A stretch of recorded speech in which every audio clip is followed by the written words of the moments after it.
Hi, everyone. Welcome to Foresight's Existential Hope podcast. Really excited to have Roman Yampolskiy here. Roman is a very dear collaborator at Foresight. We've followed your work for really quite some time. And I think Christine almost longer, or like Christine, Foresight's co-founder, longer than I have even had the chance to follow it along since I joined Foresight. About like 10 years ago. Just a little bit to your background, and I'm sure that you fill us in a little bit more, but you are a tenured associate professor at the University of Louisville. And you focused on the kind of intersection between security and AI, I think in really useful ways, and have been drumming that bell for a really long time, like since way before it was cool. So it's really fun to have you on now in this podcast. You've also been a Foresight Fellow alum, and we have actually in the past co-edited this special issue on superintelligence coordination and strategy together.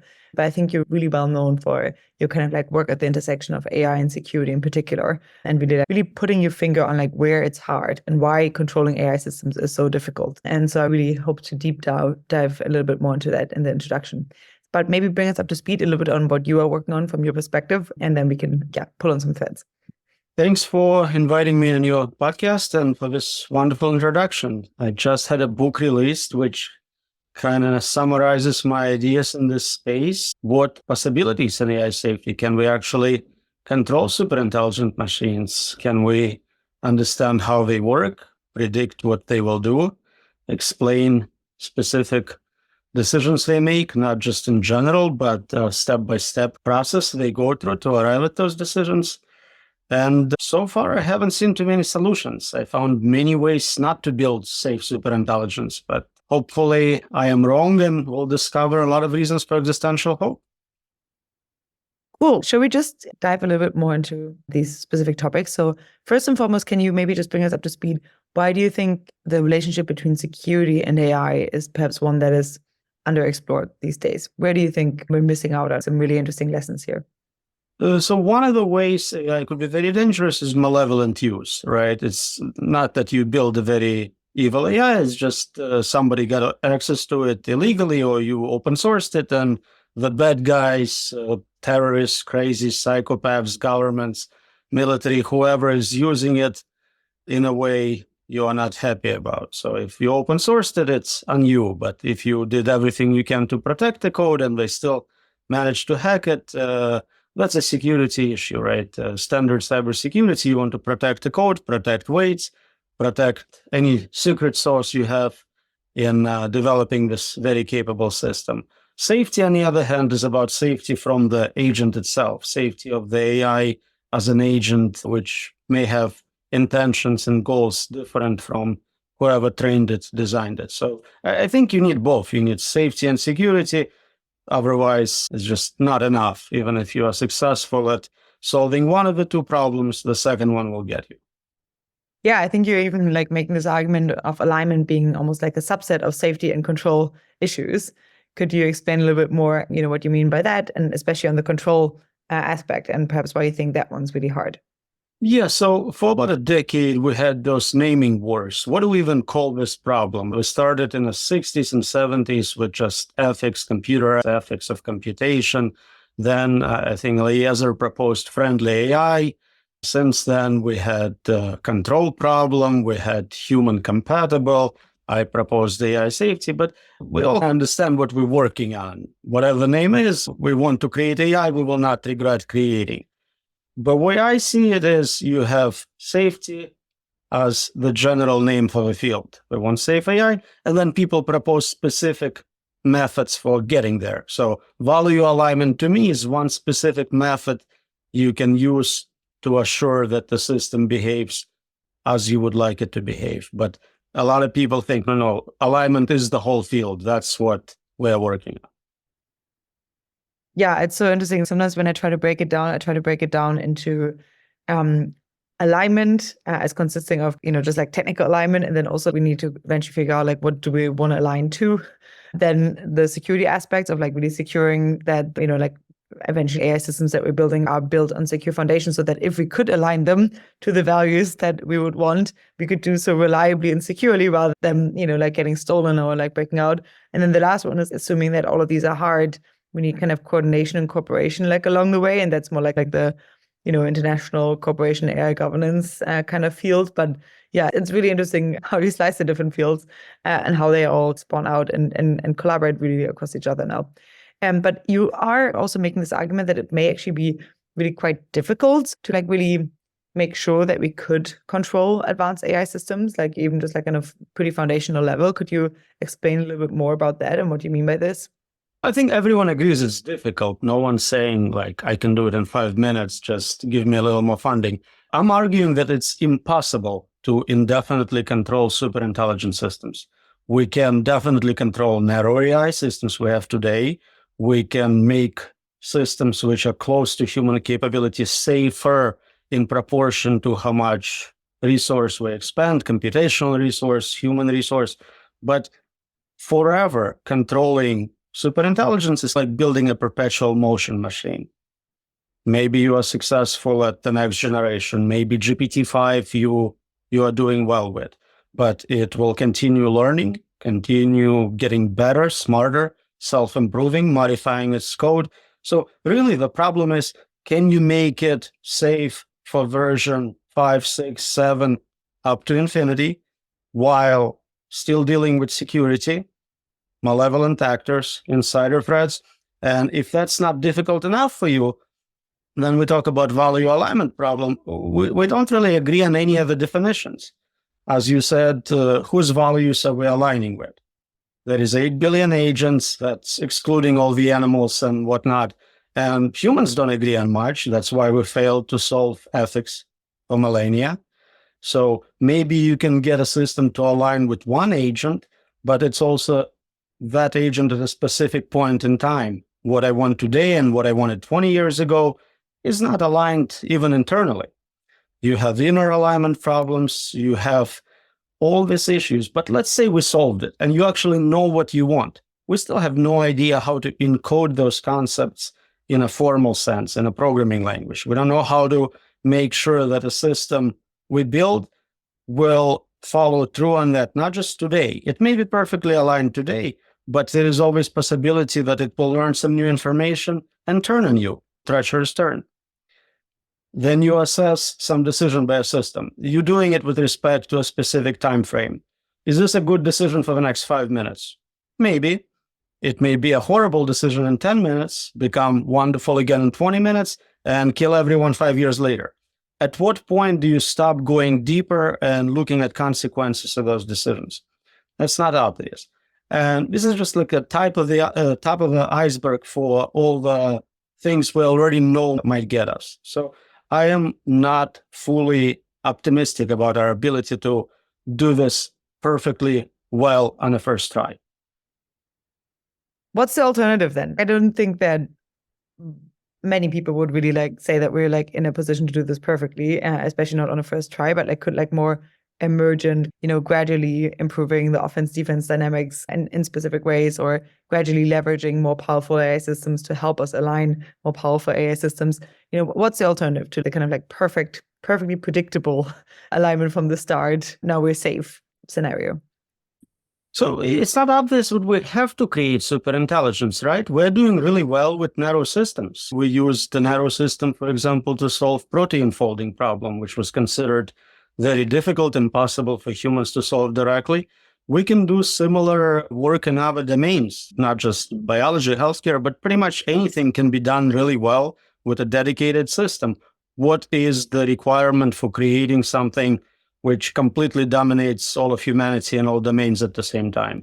It's really just a game theoretic problem where no company can say, oh, we're going to stop at this point because competition will go on. You have this race to the bottom. But really, we can get all the financial benefit, all the trillions of dollars of free labor, cognitive, physical labor from systems very similar to what we have today.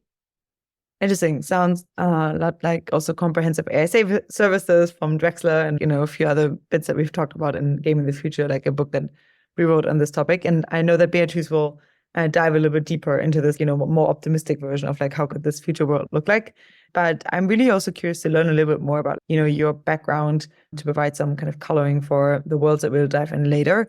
And, can you just say like how in your perception as like having been around in the kind of like security, but also like emergent AI safety field for so long, how has that field changed, let's say over the last, 10 years or something? How have you seen like gradually like people getting on board it? How have you seen narratives changing in useful, perhaps not so useful ways? What's the kind of genealogy of some of the beliefs that we currently are dealing with? That's a great question. So when I started probably about 12 years ago, it was really science fiction. There was no field and nobody took it seriously. We started doing pretty solid foundational work. Our assumption was nobody would be stupid enough to just, connect internet to it, open source it. So a lot of early work was on how do you box it properly? What are the virtual environments? And you can see my paper on this topic getting citations increasing. And then 3 years ago, it just drops because they released it. They followed none of the recommendations, right? They immediately gave access to all the users. They connected it to the internet. And now open source is becoming standard in it. So the things we bring people up to speed on what you mean, for example, by boxing or air gapping, just in case people don't quite know.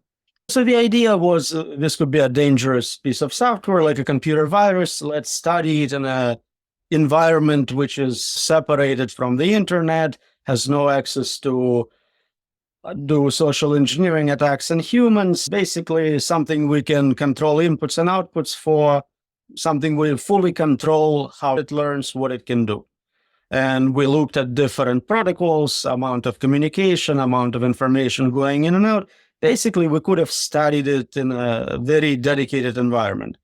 But it's useless. No one followed that path, right? So this line of research, even if it was more promising, which was showed anyways, it's going to be hacked, but we never even tried.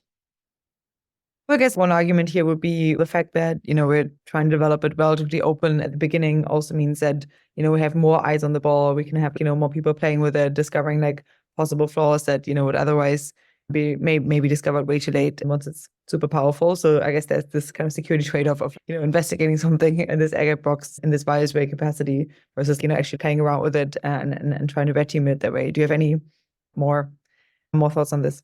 All right, so that's the idea, and it works beautifully with standard open source software. Then you have a tool, lots of people look at the tool, they discover bugs in it, it's wonderful. If you have an agent with now access to 8 billion people for social engineering attacks, that could backfire. And again, you have all the crazy, malevolent actors who can now modify perfectly friendly system to be less friendly. It seems like it may not be a great idea to open source something that powerful. It may work for narrow AI systems, for tools, but I think for AGI and superintelligence, that's just insane. I guess we are still at the point where we have more narrow AIs, right? And so the idea would be that, it's better to detect flaws in the existing systems before we build up to AGI or build up in a way that we have specific flaws in there that could have been discovered by a wider community.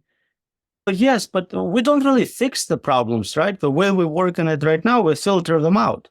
If a system is discovered to be horrible, evil, and racist and whatnot, we just put some lipstick on it and now it stops saying the inappropriate word, but it internally is still the same system. Great. I think that's definitely a pretty big current topic of debate. We've discussed it quite a lot also internally with some really, I think, interesting trade-offs on both sides.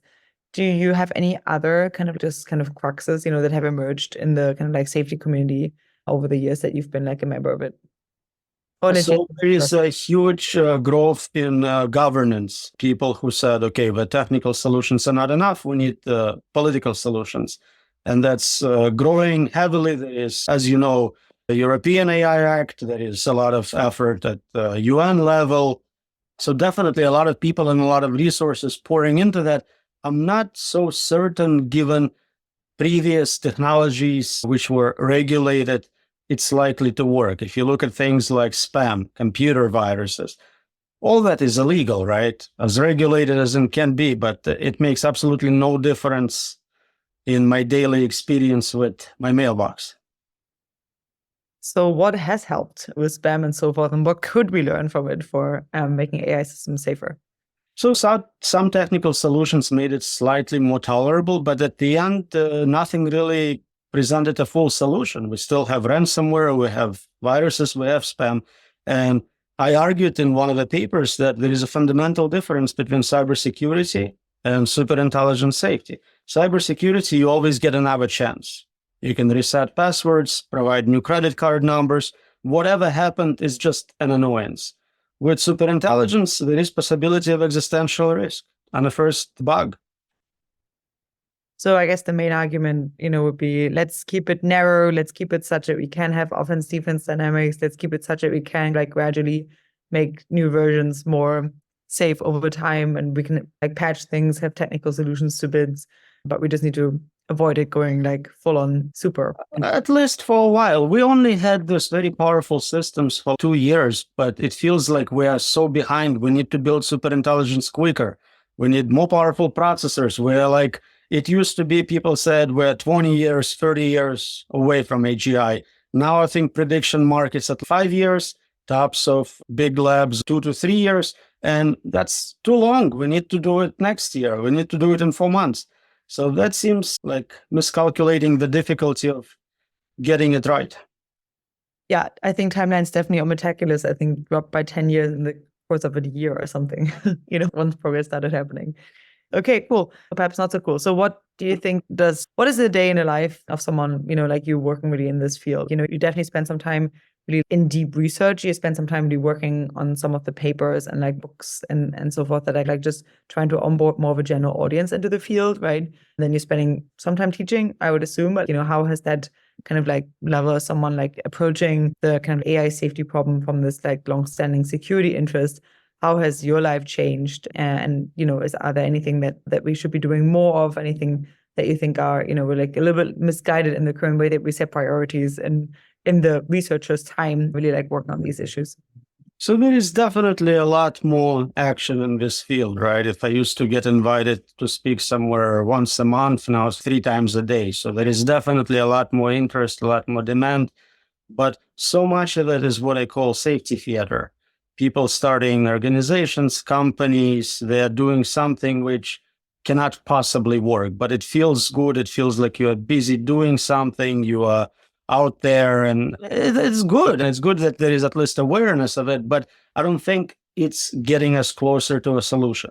I was just at a conference on specifically beneficial AGI, and the first thing the keynote speaker said is, of course, we're not going to control superintelligence. It's laughable. Of course not. And everyone agreed. And this is confusing because the kind of state-of-the-art thinking was, of course we can do it. We just need a little more time, more resources.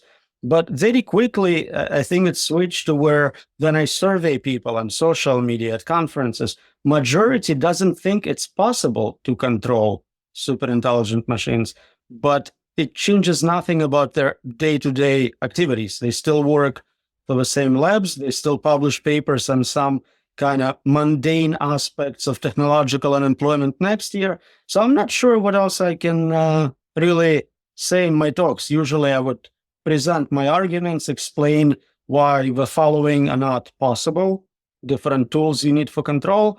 So we're likely to end up with very problematic outcomes, whatever it's existential, suffering risks.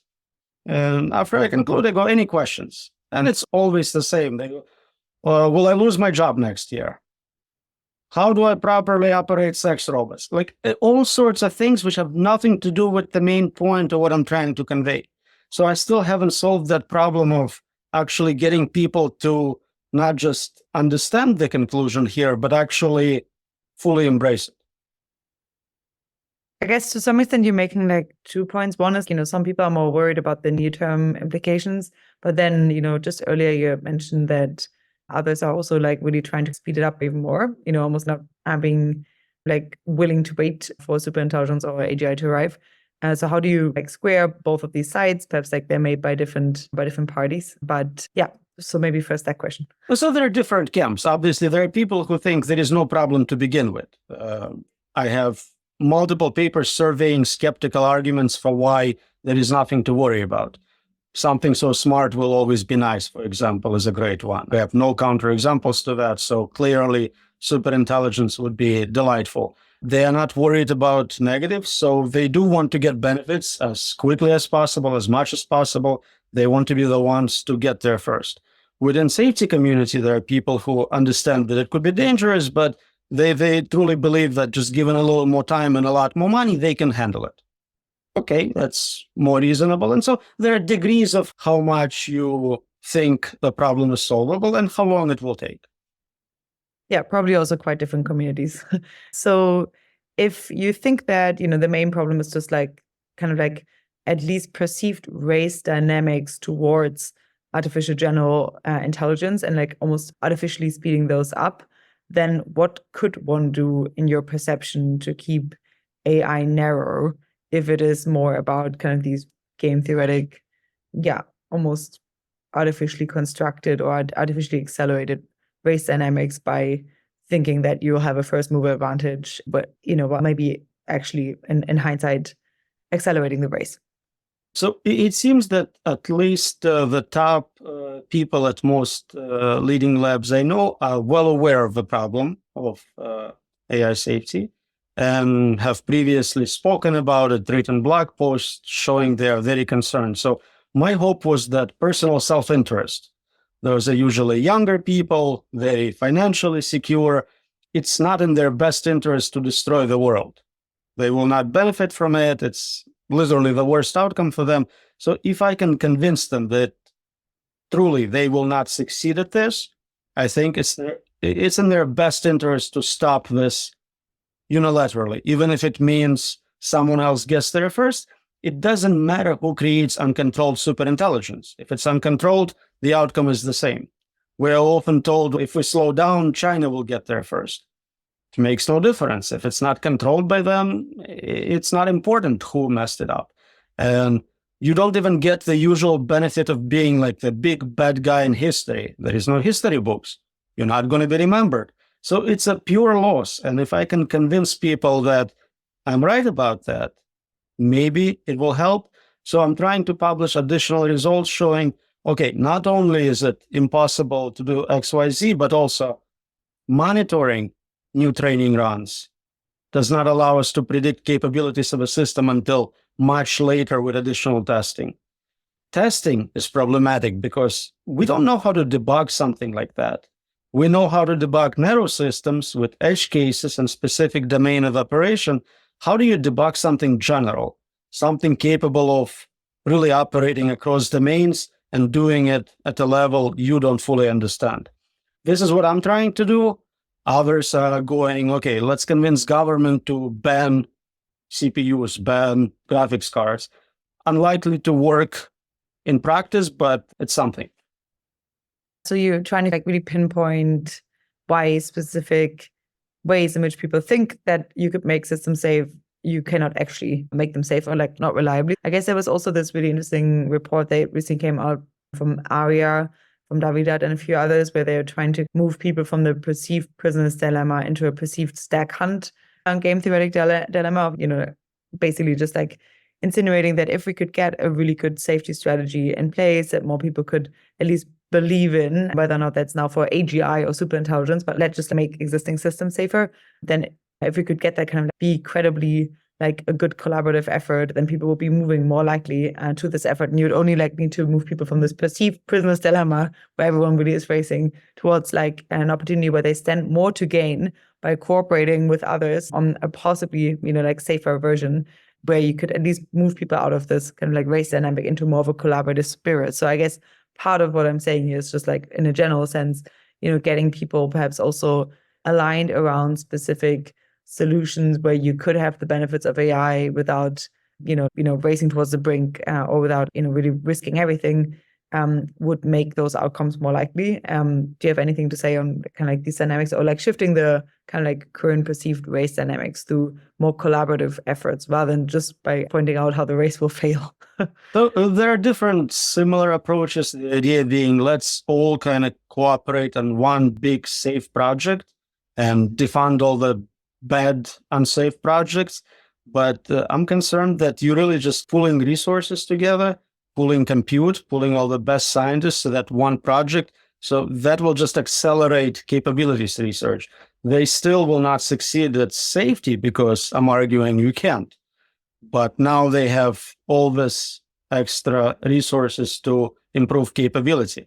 And if you remember, all the top labs, OpenAI, Anthropic, they were all product of effective altruism trying to create safer labs to compete with unsafe labs of Google, Microsoft. And they are the ones who created the most capabilities progress very quickly. So I think it's very hard to separate pure safety work from capabilities work. And the argument is, oh, we'll make a system smarter, so it will help us do more safety, but it never pays off that way. It's always, now we have much more capable system and the safety is still flat. I don't know if their specific argument is let's get more intelligence to solve safety faster. They do have a relatively elaborate plan really on the security aspect as well. But I think more in general, I was just trying to make the point of, are there specific collaborative efforts that you would also want to point people to, rather than perhaps like just pointing out the risks of racing towards the brink of, but we could be doing this instead to incentivize collaboration into a specific direction? Are there specific things where you like more research into this? That would be really useful. That's a great question. I'm not aware of a specific project where I would say they progressing on safety while not making progress on capability. I cannot think of an example like that.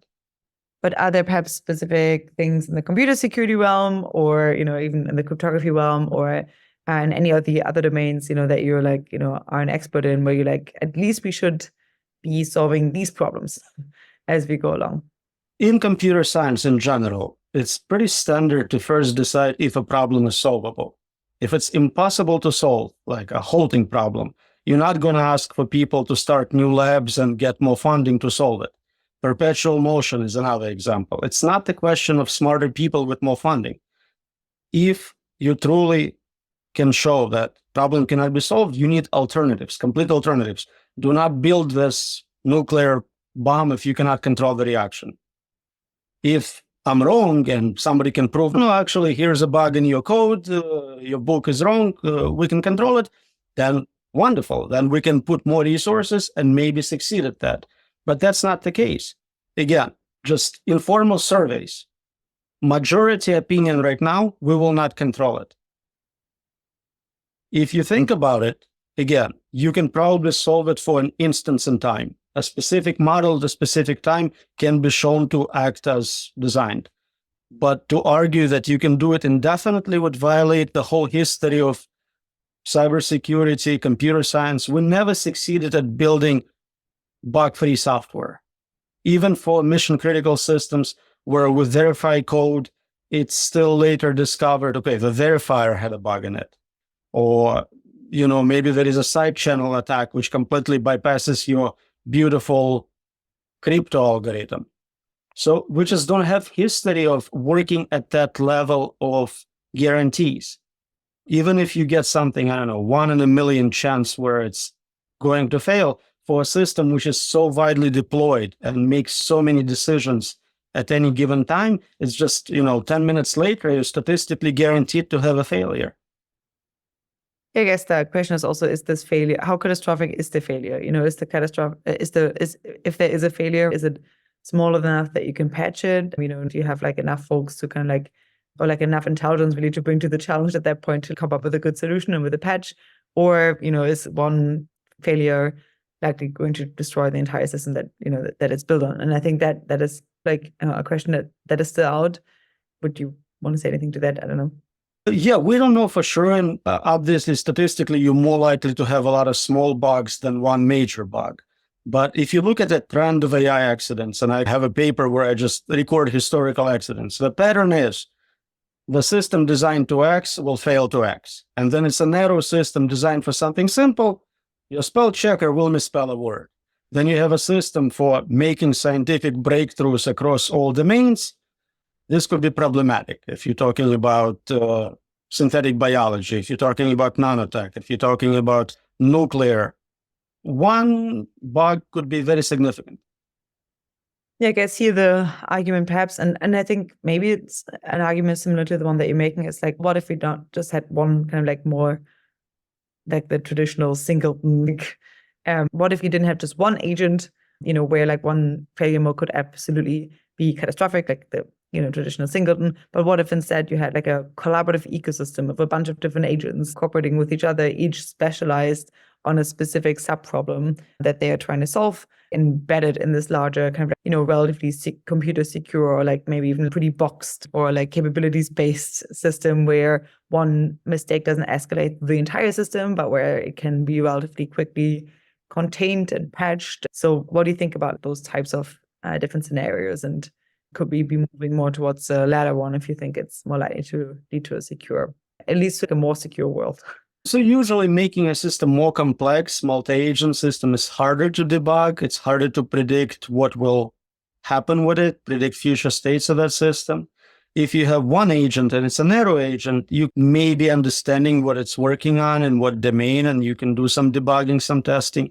If you now have a society of those agents with different capabilities, interacting, communicating, you're really creating this super organism. You have to zoom out and see the system as a whole. And really what you did, you created this ant colony. Maybe each individual ant is not so capable, but the colony as a whole is quite dangerous.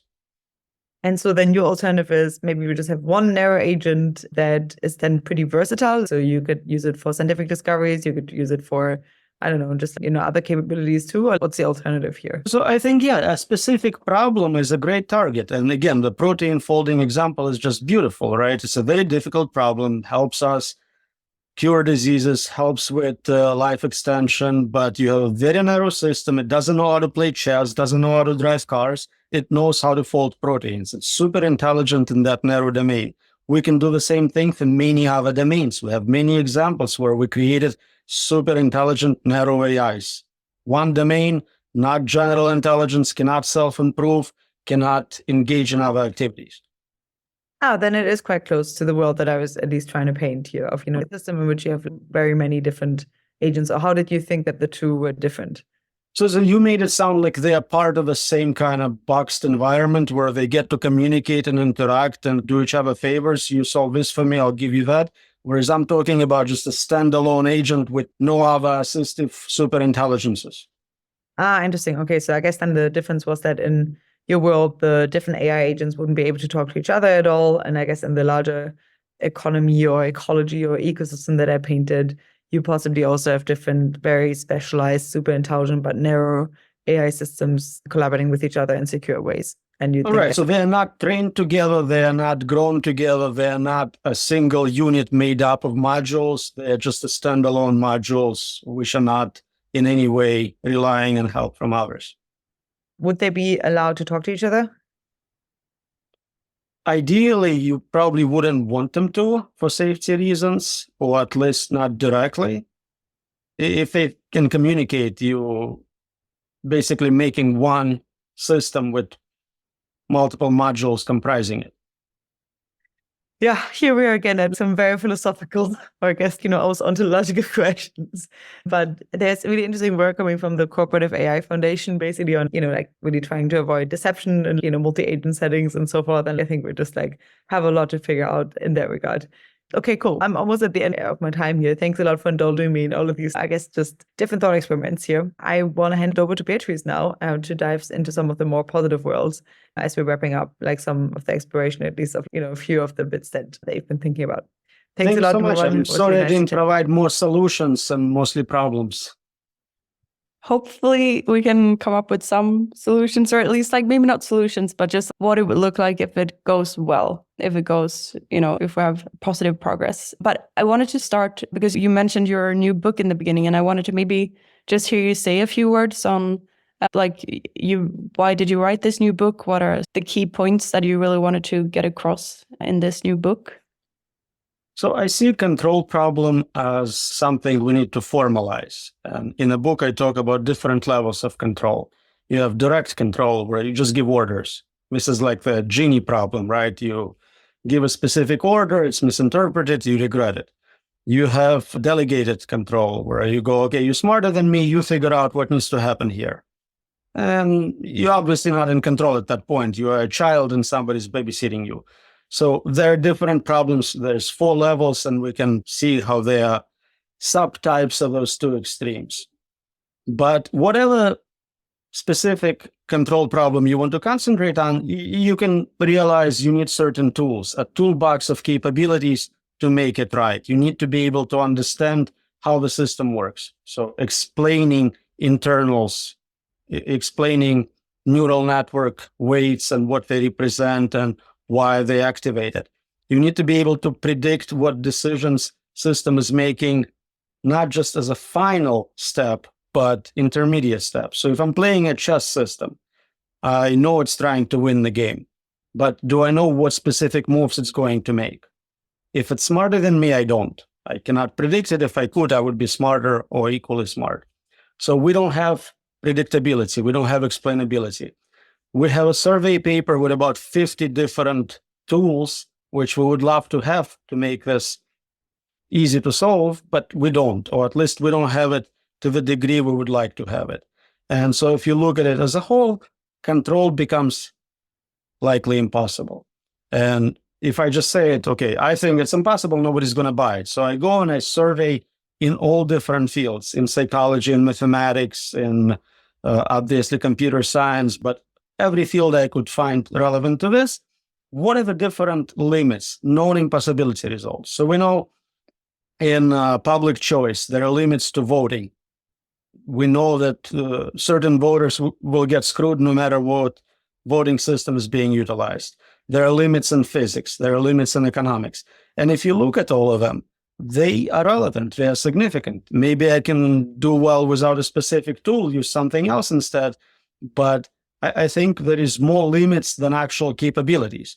And if you start looking at the field of AI safety, almost every paper is something like, we looked at this problem, we have a toy solution which doesn't scale to the big picture, but we discovered 10 new problems, which we're going to work on later. It's like this fractal nature of a problem. The more you zoom in, the more you discover additional problems you didn't know about.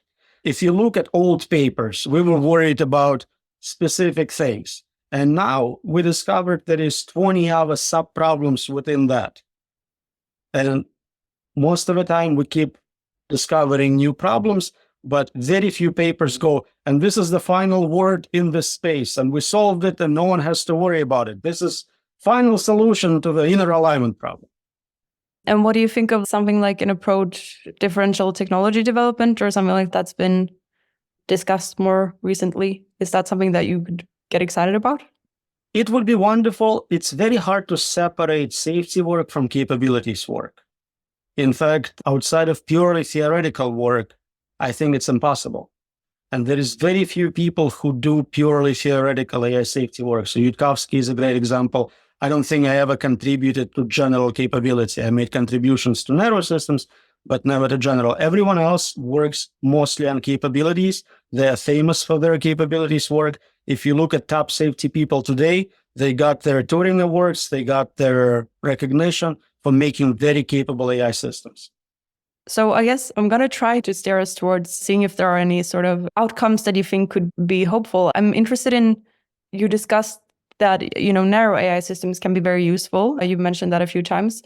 I think that's a very interesting constraint. For example, we're doing a world building challenge at Foresight currently where that's a constraint that we give people when we ask them to build out the world in 2045, but we don't have AGI. But it's a very hopeful vision of the future. So what does that world look like? Like, what did narrow AI help us achieve? And I'll leave it to you if that's how you want to frame your vision of the future, because I'd like to know if you think of an existential hope scenario for the future. And I'm thinking, especially in relation to, since you're so specialized in your work on AI, it would be very interesting to hear if you think, if it went well, what would that look like? So maybe we can look at specific problems we're interested in solving and then creating a targeted AI which looks just at that problem. I think aging is a disease. We can probably cure it with a very simple modification to DNA where, okay, you have this loop, it's set for 120 iterations. I change it to be an infinite loop minus cancer, and now you live forever. That's wonderful. I don't need to do anything else. This is a specific good outcome for everyone. And I think we can get there without superintelligence. Are there any other technologies that you'd be excited about that it does not have to be AI, but that, maybe could be enabled by AI that you just think the world would be better off if we had? Again, we have so many advisor jobs for different humans. You have your financial advisor, you have your relationship coach. You have all those things could be very narrow AI systems telling people who may not be experts in a domain or maybe intellectually not at the top of their game. Okay, this is better if you invest money in this ETF versus this ETF. Again, no superintelligence required, but just automating very specific set of skills, which I think should have been automated a long time ago. Yeah, I think you also mentioned, there's a lot more governance people getting involved lately in these questions as well. Are there any sort of governance mechanisms or anything like that you're excited about in relation to AI safety? The government itself can definitely be improved with technology, both in terms of more direct representation and in terms of, efficiency of how the system operates. I don't think anyone would argue that many of our politicians are super intelligent, so it should be quite easy to replace some of their functioning with narrow systems. That's interesting. Is there any specific event or breakthrough that if it happened in the next few years that you would think, oh, actually we're on track to maybe making things work? Like anything that would make you think that we're actually on track to a positive future scenario rather than all the doomy ones that are possible?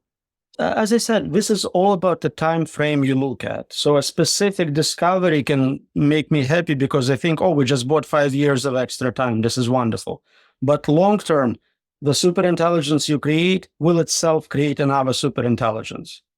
This will do the same. This is an infinite process. It will never stop. There is never a point where we just solved AI safety. We can all go home now. This is a permanent solution. We don't have to worry about it. It's an infinite problem. The space of possibilities keeps growing exponentially. So I don't think we'll ever get to the point where we'll all go home. Sorry. No, that's okay. We don't. I think most people would agree with you on that point. If you would, this is a difficult question, I think maybe, but if you do imagine yourself, it's 2045, things are looking pretty good. What does Roman do on a good day in 2045 when things have gone well with AI? What's a day in the life of a positive future in that scenario? Pretty much like today, but papers are not about safety. I have freedom to look at other topics. How to break the simulation. And today, you're free to deep dive into anything that you're curious about or just, spend your time. Right. It's not about just self-protection and trying not to destroy the world, but we're free to explore beyond this immediate concerns. Kind of like Maslow's pyramid of philosophy. We got the base substrate secured. Now we can look at what's out there. Yeah, being able to focus on your own self-realization rather than survival and these sort of things. Yeah, I think that's something that most people would be really excited about. Some people are already experiencing it today, but maybe not aware of most of the risks happening. If you want to onboard someone and get them excited about working on these challenges that we've discussed today, what would you recommend? Any special resources would you recommend, other than your book? Obviously that's recommended, but anything else to get onboarded to the work that you're doing? There is no shortage of resources. If anything, the problem right now is it's almost impossible to be fully caught up to the state of the art in the field. Then I literally read every safety paper ever published and surveyed them. Then I would read only the good papers, then only the best. And now I don't even read titles of the best papers. I don't have time. And that includes summaries by GPT-4. So at this point, I'm every day becoming less and less expert in my own field. Yeah, if you can solve it for me, I would appreciate that. Yeah, I will try. Maybe better for an AI than me. Yeah, is there anyone else that you think is an inspiring actor in this field? Anyone you think we should have on this podcast, perhaps? Have you had Eliezer already? We have not had Eliezer. That would be very interesting to have him. Yeah. He's usually a couple decades ahead of his time, so I would suggest that. Yeah, definitely worth a try. I don't think we even tried yet. I think I was a bit afraid of what he would come up with in terms of, it would be very interesting to hear his existential hope scenario if he can think of one. But Or it involves Harry Potter somehow. yeah, I think I have one final question for you, but is there anything that you think we have missed discussing that you would like to make sure we get to? No, I think you covered all the interesting aspects of this field. Great. The last one is slightly just a bit of a surprise question. Oftentimes people get a bit surprised and thrown by it, but it tends to be interesting, the responses we get. The question is, what's the best advice you ever got? If you care about opinions of other people, the best you can become is average. I think that's very good advice. And that was a very interesting answer. So I'm happy I asked. Great. Thank you so much, Roman, for coming on the podcast. Really appreciate all the work that you're doing and very happy to be able to share your work with the audience of this podcast. So thank you so much. Thank you so much for inviting me.